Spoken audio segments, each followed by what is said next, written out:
Good evening students. आज आम आलोचना करबा पॉलिटिकल साइंस बा राजनीति विज्ञान रो हमर गोटे इंपोर्टेंट टॉपिक अछि हमर कोन ना स्थानीय शासन शहरी और ग्रामीण से टॉपिक ऊपर गोटे क्वेश्चन हम डिस्कशन करबा। तुम मानकर प्रथम क्वेश्चन आसिला कोन ना भारत रे पंचायती राज व्यवस्था केउ संविधान संशोधन द्वारा प्रतिष्ठित होइथिला। तुम मानकर ऑप्शन आसीगला 72तम संविधान संशोधन, 73तम संविधान संशोधन, 74तम संविधान संशोधन एवं 75तम संविधान संशोधन। तुम मानकर राइट आंसर एठी कोन हे जिवो ना भारत रे पंचायती राज व्यवस्था 73तम संविधान संशोधन द्वारा प्रतिष्ठित होइथिला। 73तम संविधान संशोधन 1992 मसीहा द्वारा पढ़ाई ना पंचायती राज व्यवस्था संविधानिक मान्यता पाई। यार लक्ष्य कौन थिला ना यह ग्रामीण स्थानीय शासन को शक्तिशाली करने पाई सृष्टि करा जायतिला। तुम मानकर सेकंड क्वेश्चन आसिला कि शहरी स्थानीय शासन केउ संविधान संशोधन अधीन रे आसीची। तुम मानकर ऑप्शन आसीगला 72तम संविधान संशोधन, 73तम संविधान संशोधन, 74तम संविधान संशोधन एवं 75तम संविधान संशोधन। तुम मानकर राइट आंसर एठी कोन आसीजिवो ना 74तम संविधान संशोधन। 74तम संविधान संशोधन द्वारा 1982 मसीहा रे यह स्थिर करा जायतिले जे जो शहरीकरण सहर जो स्थानीय स्वायत्त शासन संस्था रहिला तार जो नगर निगम नगरपालिका आदि को शक्तिशाली करने पाई यह सृष्टि करा जायतिला। तो मानकर थर्ड क्वेश्चन वर्तमान आसिला। थर्ड क्वेश्चन आसीगला कोन ना पंचायती राज व्यवस्था केतोटी स्तर अछि। एटा मोस्ट इंपोर्टेंट क्वेश्चन रहउचे जो ग्राम रे बा गांव मानकर जो पंचायती राज व्यवस्था रहउची तार केतोटी स्तर रहउची। तुम मानकर ऑप्शन आसिला 2टी, 3टी, 4टी एवं 5टी। तुम मानकर राइट आंसर एठी कोन हे जिवो ना जो पंचायती राज व्यवस्था रहिला तार 3टी स्तर रहउची एवं से 3टी स्तर कोन कोन प्रथम आसिला ग्राम पंचायत, द्वितीय रे आसिला पंचायत समिति एवं तृतीय रे आसिला कोन जिला पंचायत समिति। एहाकू त्रिस्तरीय पंचायती राज व्यवस्था मध्य हुआ जाए। केबे केबे क्वेश्चन एमिति आसे जे त्रिस्तरीय पंचायती राज व्यवस्था काहाकू हुआ जाए। तुम मानकर परवर्ती क्वेश्चन देखिबा जे ग्राम पंचायत रो मुख्य को कोन हुआ जाए बा ग्राम पंचायत रो मुख्य काहाकू हुआ जाए। तुम मानकर ऑप्शन आसिला कोन सरपंच, प्रधान, मुखिया, सभापति। तुम मानकर राइट आंसर एठी कोन हे जिवो ना सरपंच। ग्राम पंचायत रो मुख्य को सरपंच कुहा जाए एवं सरपंच ग्राम पंचायत रे सभापतित्व करती एवं ग्रामर विकास कार्यक्रम जहाँ सब रहिला तार परिचालन मध्ये सरपंचकर तत्वावधान रे होइथे। तुम मानकर नेक्स्ट क्वेश्चन देखिबा। नेक्स्ट क्वेश्चन तुम मानकर आसिला जे जिला पंचायत रो मुख्य को कोन कुहा जाए। ऑप्शन आसिला सरपंच, सभापति, अध्यक्ष एवं प्रधान। तुम मानकर राइट आंसर एठी कोन हे जिवो ना अध्यक्ष। जिला पंचायत रो निर्वाचन मुख्य को अध्यक्ष कहा जाए एवं जो अध्यक्ष रहिले से जिला स्तर रो ग्रामीण विकास कार्यक्रम रो नेतृत्व मध्य नै थांती। तो मानकर परवर्ती क्वेश्चन देखिबा। परवर्ती क्वेश्चन आसिला कि नगर निगम रो मुख्य को कोन कहा जाए। ऑप्शन आसिला मेयर, चेयरमैन, प्रेसिडेंट, सभापति। तुम मानकर राइट आंसर एठी कोन हे जिवो ना मेयर। जो नगर निगम रो मुख्य थांती तांकु हमें मेयर बोली कहितो एवं मेयर जे से नगर रो मुख्य कार्यनिर्वाही अधिकारी एवं नगर निगम रो सभापतित्व मध्ये से करिथांती। एबे देखिबा परवर्ती क्वेश्चन कोन आसिला। तुम मानकर परवर्ती क्वेश्चन आसीगला जे पंचायती राज अनुष्ठान गुड़िकर कार्यकाल केते वर्ष। क्वेश्चन टा इंपोर्टेंट रहउची पंचायती राज अनुष्ठान गुड़िकर कार्यकाल केते वर्ष। तुम मानकर ऑप्शन ए आसिला 3 वर्ष, ऑप्शन बी आसिला 4 वर्ष, ऑप्शन सी आसिला 5 वर्ष एवं ऑप्शन डी तुम मानकर आसीगला कोन ना 6 वर्ष। तुम मानकर तहले राइट आंसर एठी कोन हे जिवो ना ऑप्शन सी 5 वर्ष।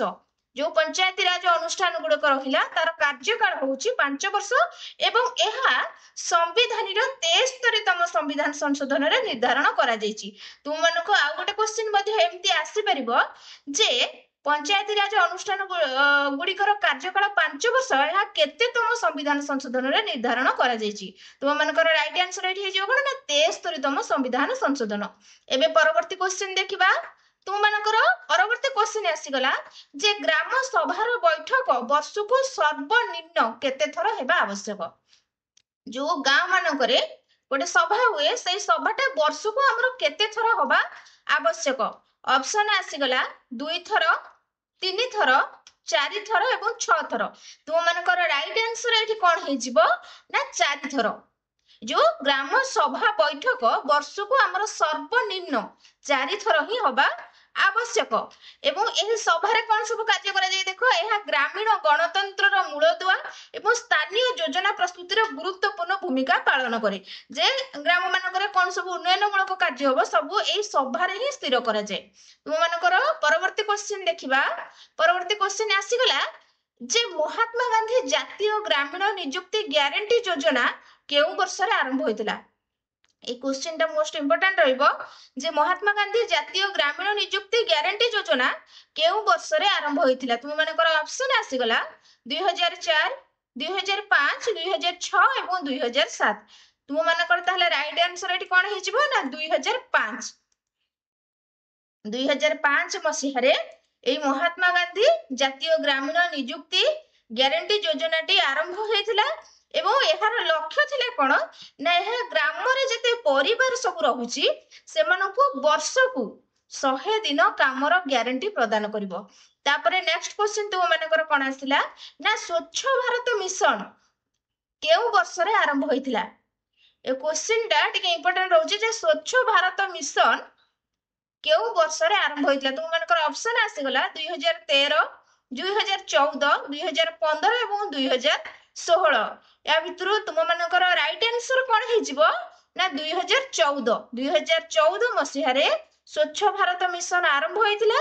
एवं एहार लक्ष्य कोन थिला ना एहार लक्ष्य थिला जे ग्रामीण अंचल रे खोला शौचालय मुक्त परिवेश सृष्टि करिबा। वर्तमान नेक्स्ट क्वेश्चन देखिबा।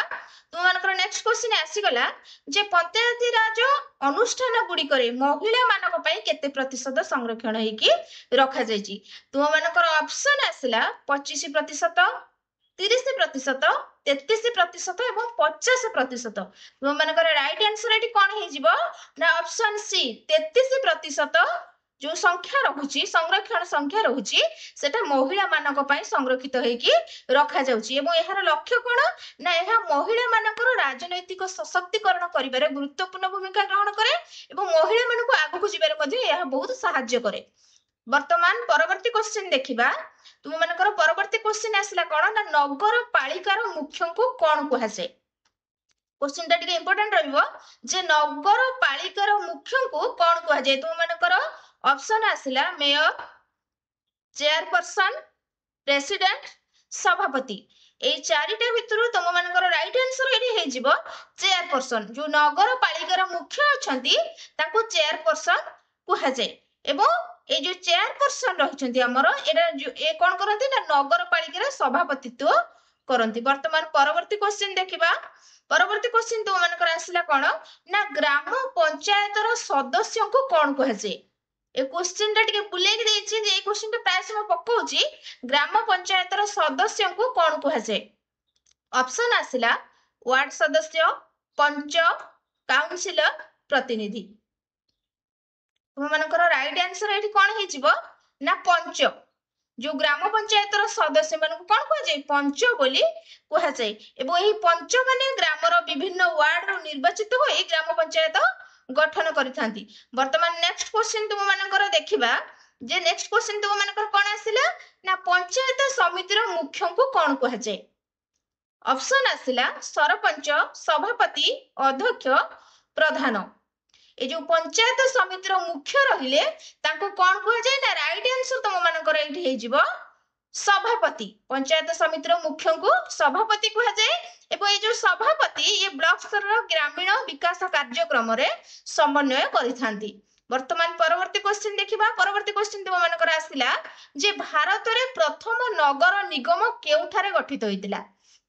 କ୍ୱେଶ୍ଚିନ୍ ଟା ଟିକେ ମୋଷ୍ଟ ଇମ୍ପୋର୍ଟାଣ୍ଟ ଅଛି ଯେ ଭାରତରେ ପ୍ରଥମ ନଗର ନିଗମ କେଉଁଠାରେ ଗଠିତ ହୋଇଥିଲା। ଅପସନ ଆସିଗଲା ମୁମ୍ବାଇ, କୋଲକାତା, ଚେନ୍ନାଇ, ଦିଲ୍ଲୀ। ତୁମ ମାନଙ୍କର ରାଇଟ୍ ଆନ୍ସର ଏଠି କଣ ହେଇଯିବ ନା ଭାରତରେ ପ୍ରଥମ ନଗର ନିଗମ ଚେନ୍ନାଇ ଠାରେ ଗଠିତ ହୋଇଥିଲା ଏବଂ ଏହା ପ୍ରଥମ ଥର 1688 ମସିହାରେ ଚେନ୍ନାଇ ମାନେ ସେତେବେଳେ ମାଦ୍ରାସ ବୋଲି ଯାହାକୁ କୁହାଯାଉଥିଲେ, ବର୍ତ୍ତମାନ ଆମେ ଚେନ୍ନାଇ ବୋଲି ଯାହାକୁ ଜାଣୁଛେ, ସେଇଠାରେ ହିଁ ଗଠିତ ହୋଇଥିଲା ଏବଂ ଏହା ବ୍ରିଟିଶ ଶାସନ କାଳରେ ହିଁ ପ୍ରତିଷ୍ଠିତ ହୋଇଥିଲା। ଯେତେବେଳେ ବ୍ରିଟିଶ ମାନେ ଭାରତକୁ ଶାସନ କରୁଥିଲେ ସେବେକା ସମୟରେ ଏଟା ପ୍ରତିଷ୍ଠିତ ହୋଇଥିଲା। ବର୍ତ୍ତମାନ ପରବର୍ତ୍ତୀ କ୍ୱେଶ୍ଚିନ୍ ଦେଖିବା।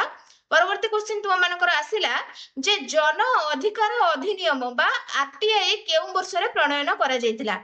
ତୁମ ମାନଙ୍କର ଅପସନ ଆସିଲା ଏଠି କଣ 2004, 2005, 2006 ଏବଂ 2007।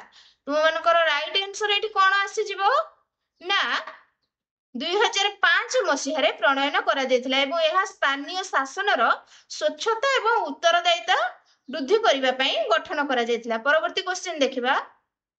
ପରବର୍ତ୍ତୀ କ୍ୱେଶ୍ଚିନ୍ ତୁମ ମାନଙ୍କର ଆସିଲା ଯେ ଗ୍ରାମୀଣ ବିକାଶ ମନ୍ତ୍ରଣାଳୟର ମୁଖ୍ୟ ଯୋଜନା କେଉଁଟି।